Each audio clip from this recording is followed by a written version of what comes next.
Hey everyone, surprise! Trailer construction update video. It's been 8 months since the last one, and the last one was going to be the final one. But I just want to give you guys an update on some of the stuff that I've been working on ever since I entered the completed state on the trailer. It's never going to be totally finished. I'm always going to be making upgrades here and there, or just miscellaneous tweaks and improvements. This was prompted kind of by a question somebody asked me the other day on the video that I posted with the construction photos. And that question was, what would I do different? So based on that, like a lot of the stuff that I've done since I completed it was to address some of the shortcomings that I'd had with the initial design. And the biggest of those was making the trailer suitable for shooting videos for the YouTube channel here. I didn't put a whole lot of thought of that when I was designing the trailer, and I certainly didn't have the thought of using the trailer as a set for shooting those videos. And so I didn't really put much effort or any gear into making that a reality.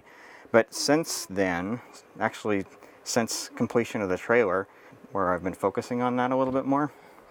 And so a lot of the changes that I'm going to show you today kind of revolve around that. So start with the first one, and that's lighting. So back when I first installed the light switches, there we go, on the wall here, I only had plans for the first two, and the third one wasn't hooked to anything until about a week ago.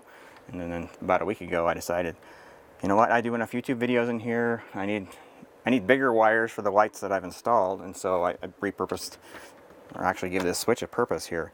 So now that switch controls the 3 light panels that I have in here that I use specifically for my YouTube videos. So I can now turn those on and off with a single switch instead of having to manually reach behind each one and turn it on. The other issue there is the power wire that I'd run through the walls wasn't really big enough to handle these lights and everything else that were on those circuits. And so it's a good thing. It's a good thing that I've run some dedicated separate power. You can see just how beefy that cable is, just for those lights. So those lights are on their own circuit now. They actually are brighter because they're not going through small gauge wire that's being shared with other things. So big improvement there, and it just makes my life a little bit easier when I'm doing the YouTube videos. Takes the preparation time down just a little bit more. Similarly, another change with regard to YouTube. So I've had this monitor here on the wall ever since the beginning of construction, and it's the computer for this back engineer station. But very often I'm not back there, and it made some sense to take this monitor and make it a way to, I can't really position it with one hand, but basically I can use that as almost like a prompter for doing the YouTube videos. So I've got the camera up here, and then I can put a monitor down below. I can usually move it up pretty close. And I don't script my YouTube videos, but I do sometimes put notes up there, so I know what I'm supposed to be saying and I don't stray too far off topic. Just basically bullet points and things that I want to cover, and having that there really makes that a little more convenient. Like I say, the monitor's always been there, but what's new is one of the additional inputs on here. The DVI input on this is now wired into the second output on one of these computers. So what I can do with this, the primary output on this is fully routable to any monitor inside the trailer. So I'll use that in conjunction with one of the Xbox controllers to run my teleprompter software, and then the second output of that comes straight to this monitor. So basically prompter controlled by Xbox controller that goes to that monitor. So that's new. I never had a way of sending anything other than the output of the one original computer to that monitor, and now I can send the other computer to that one, the second output of that computer. Other small changes, my confidence monitor here, it's now on a routable output, so I can send any signal I want, whereas previously it was just the program feed. This is more convenient, especially when I'm running multiple cameras for one of the YouTube videos. I can see how each one is framed up in there, so nice to have. Speaking of monitors, over here, this monitor, not so much related to YouTube, but it's finally on an arm that allows me to swing it out over the desk. And then just in the last few days, I finally got the cables run through the wall for that. I don't have to constantly connect and disconnect cables every time I want to use it. The other big change is that monitor is now being fed by an SDI cable, whereas previously it was a long HDMI cable, which, as I've mentioned previously on the channel, HDMI at long distances is not reliable, and exactly what happened. So that monitor would cut in and out occasionally when just being fed with HDMI. Now, routable SDI, so I can send any signal I want to it. And that is 4K monitor, so I get nice sharp images out of it. Coming a little further to the right here to the technical director desk, I have an audio mixer up here. That's new since the last trailer update video. I may have mentioned it in one of my other videos, but that's essentially there to allow me to create mixes for the sound bar that's up here in the front. Each of these monitors has its own audio outputs. By the way, that flickering doesn't occur in person. So these monitors have audio outputs, and I only could connect one at a time, but adding that mixer allowed me to do more than that.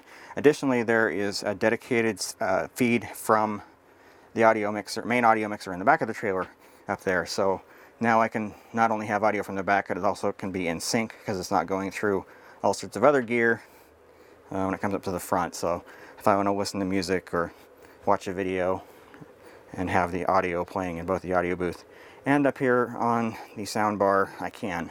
And by the way, I've never been a huge fan of sound bars, but this one actually sounds really good. There's a subwoofer for it back behind the wall, and that makes the whole thing actually sound really, really good.